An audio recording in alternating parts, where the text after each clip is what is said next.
Hey, fellow vets, this is Sam from VA Claims Mastery. If you have sleep apnea, you are potentially sitting on a 50% rating.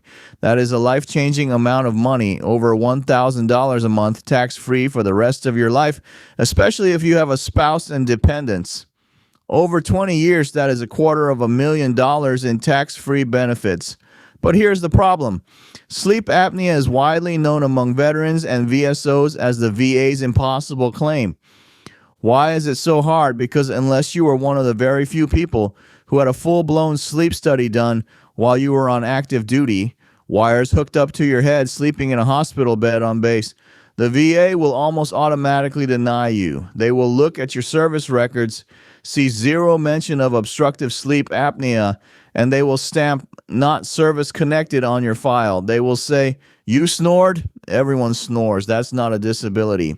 You file, you get denied. You appeal, you get denied. It is maddening because you know your service caused this. You know the stress, the weight gain from your injuries, or the toxic air you breathed in made this happen. But what if I told you that you are knocking on the wrong door? What if I told you that 90% of winning sleep apnea claims don't go through the primary front door, but through the secondary back door? Today, I am going to teach you the back door strategy. I'm going to show you how to link your sleep apnea to conditions you already have rated, like PTSD, sinusitis, rhinitis, or even your back pain. I'm going to show you the medical logic, the intermediate step that wins these claims, so you can finally lock in that 50% rating. But before we break down the strategy step by step, I have a critical offer for veterans who want to build this complex case correctly. You do not need to pay a lawyer thousands of dollars to write these arguments for you. You can do it yourself, and I will show you how for free. I have created the VA Claims Mastery community. In this free online hub, veterans are sharing the exact nexus arguments and personal statement templates that are winning sleep apnea claims right now. It is entirely free to join. No VSOs, no lawyers, just vets helping vets. Click the link in the description and join us today. However, sleep apnea claims usually require a specific document called a medical nexus letter. If you don't have a doctor to write one, or if you've been denied multiple times and feel stuck, we offer a guaranteed rating increase service. You can book a free one-on-one strategy call with our team right now using the link below. We will review your file, tell you whether you have a winning secondary path, and help you build it. If we work together, we guarantee you win or you don't pay. So join the free community to learn the tactics or book the call for the white glove service, but do not give up on this claim. It is too valuable. The trap why primary connection fails. Let's start by dissecting why you keep losing. Most veterans file for sleep apnea as a direct service connection primary. This means you are telling the VA, my military service directly caused my sleep apnea. The burden of proof is on you to show a diagnosis in service. The snoring myth. Veterans often submit buddy letters saying, my roommate in the barracks said I snored really loud. The VA rater will look at that and say, snoring is a symptom, not a diagnosis. Without a sleep study date stamped during your enlistment, a buddy letter is rarely enough to win a primary claim. The toxic exposure trap. Veterans say, I breathed in burn pits, so I have apnea. While the PACT Act helps with respiratory issues, sleep apnea is not a presumptive condition for burn pits. It is not automatic. If you file it as a PACT Act claim without connecting the dots, you will lose. So stop trying to kick down the front door. It's reinforced steel. Let's go around the back. The solution, secondary service connection. The secret to winning is secondary service connection. This means you are arguing that a disability you already have rated condition A caused or aggravated your sleep apnea condition B. This completely removes the need for an in-service sleep study. You don't need to prove you had apnea in 2005. You need to prove you have apnea now and that your current service-connected disability is making it happen. Let's look at the 3 most successful backdoor routes. Backdoor number 1, the respiratory route, sinusitis/rhinitis. This is the easiest path right now because of the PACT Act. Thousands of veterans are getting rated for chronic sinusitis or allergic rhinitis at 0%, 10%, or 30%. If that is you, you have a golden ticket. The logic: sleep apnea is a breathing problem. Sinusitis and rhinitis are breathing problems. If you have allergic rhinitis, your nasal turbinates, the structures inside your nose, are swollen. You have congestion. You have mucus. This creates a physical blockage in your upper airway. The medical argument: my service-connected allergic rhinitis causes chronic inflammation and congestion in my nasal passages. This blockage increases airflow resistance while I sleep. This forces my airway to collapse, which aggravates and precipitates my obstructive sleep apnea.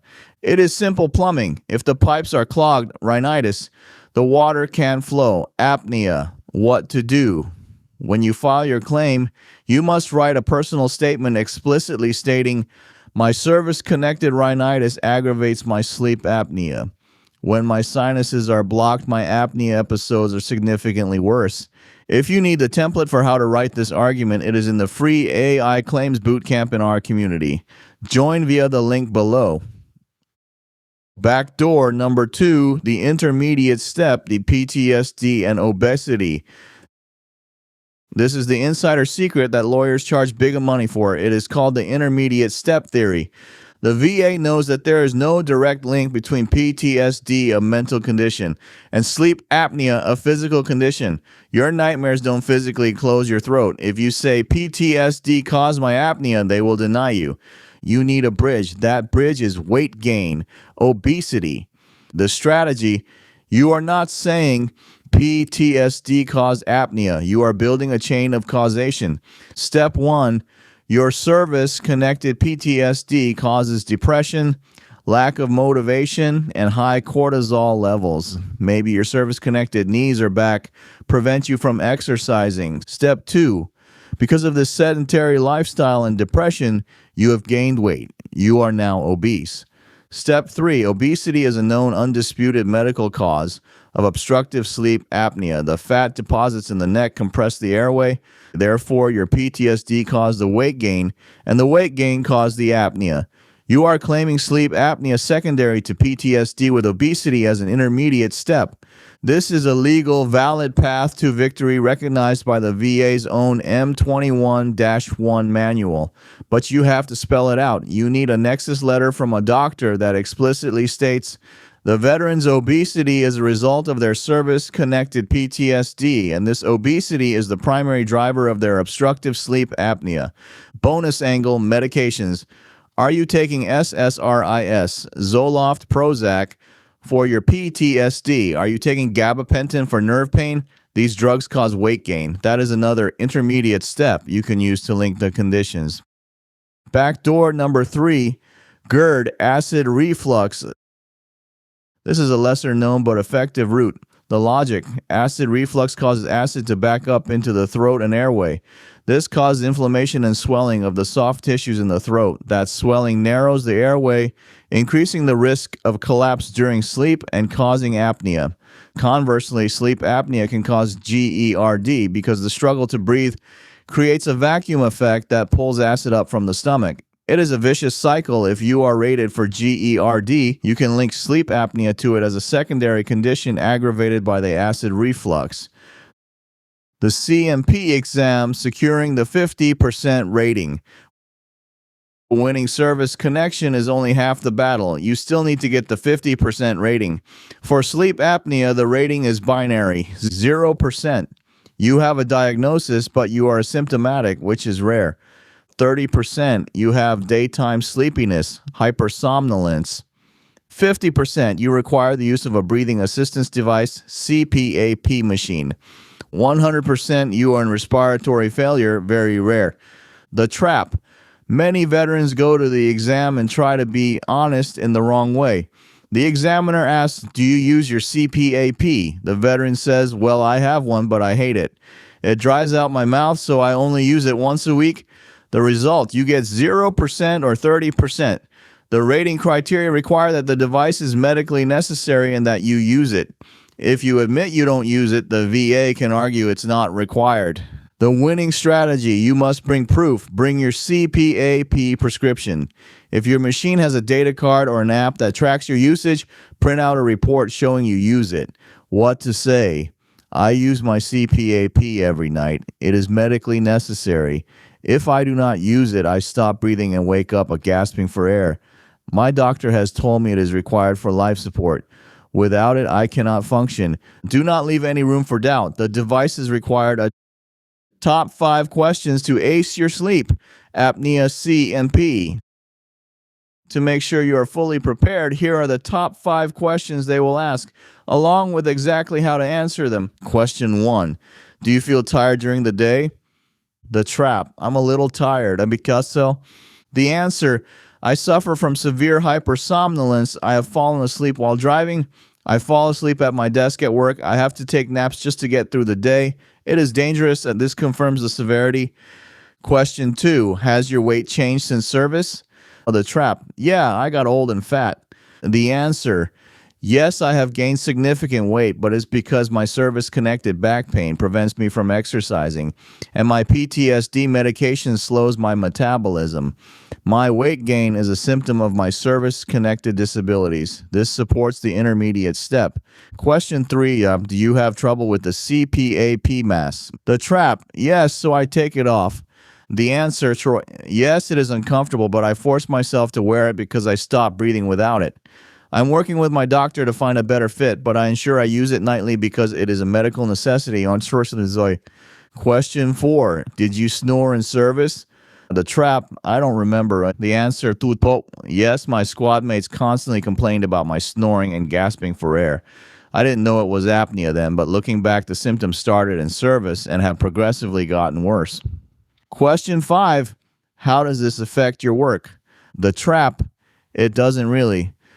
The answer to boss, the daytime sleepiness makes it hard to focus. I have brain fog. I'm irritable with coworkers because I'm exhausted. It significantly impacts my productivity. Sleep apnea is a life-changing condition. It is the difference between struggling to get by and having financial security.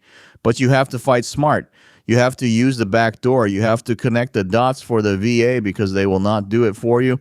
If you want to see example redactions of winning sleep apnea decision letters to see exactly how the VA writes these approvals, join the VA Claims Mastery community. We post wins every week so you can copy the success. It is entirely free.